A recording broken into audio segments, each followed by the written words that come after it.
I was giving a lecture at Loma Linda School of Dentistry out here in Southern California, and every year I get a chance to go and speak to the junior class, and this was a case that I brought by that came by the lab recently. I was trying to make a point that quality in dentistry is a choice, essentially. I mean, some of us are born with great hands, and some of us are born with hands like these, which need a lot of additional help, stability, tips, tricks, products, whatever it might be to try to give above average results.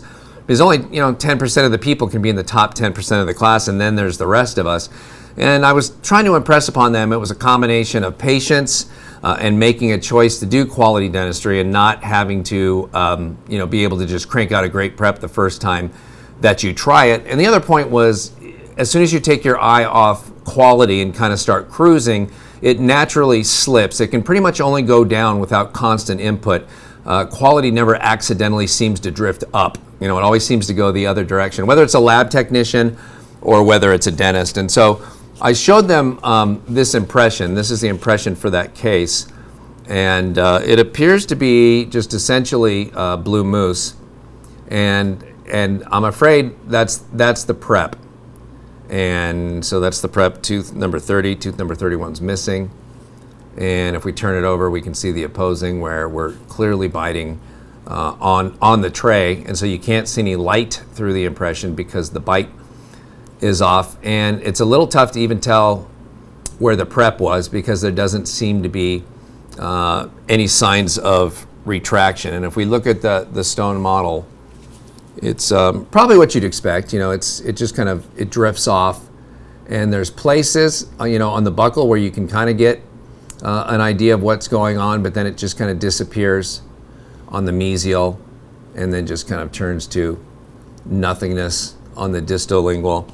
And on the solid model, you probably get a little better look at what's going on here. And so, stuff happens, as they say in life, and it was the notes of our technical advisors that I found interesting. So the first one says, margins are unclear and patient bit on the tray. Suggest doctor send new impression and pack cord. And so that was the notes that were made by the technician reading it. And so somebody called the doctor, and it says, so-and-so called the doctor. Doctor advised he will not be sending new impression and to proceed with the case as it's already within the lab. And so this is one of the things where the doctor kind of says, do your best. And my response is always, all right, but we could have, a little more of your best, could have helped. And so somebody called back a second time and said, this is going to be almost impossible to make. And we don't think it's going to fit. And the doctor actually says, doctor reported that he will seal the margins chairside.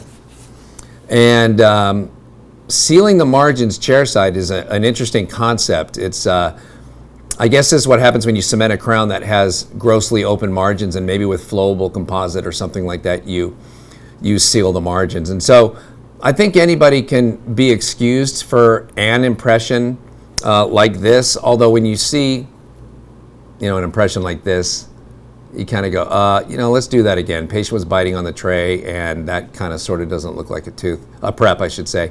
And so maybe we do that again. So, and for all I know, this patient could be a gagger or have very limited opening or some other compromising situation, but it would help, I think, inspire more confidence on our end if the doctor kind of relayed that to the technician on the RX saying, ooh, sorry about this one. This is a patient that has, this inability to open or stay open, or this is the best we could do. I know it's going to be a prayer, and I'll try to do what I can, chair. But it doesn't really say any of that. It just says proceed and do your best. And, it's kind of tough to do your best here.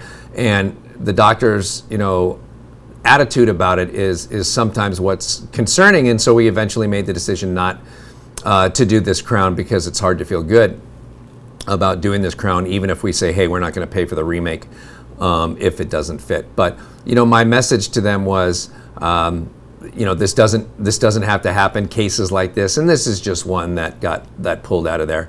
And I don't think the doctor would have got out of dental school doing preps like this. So I think they probably used to be better. And it really is a choice. It's a choice to kind of slow down and do things right, or find another way to do it, or if packing cord's a pain, invest in a diode laser to be able to trough around and do some kinds of things. So I just wanted to share this case with you because it was one that I shared with them because I thought it not only showed a good combination of what can happen with a sloppy impression and when it's poured, but also what happens when the attitude of the doctor is just kind of, I give up, send it to me and I'll send it chairside.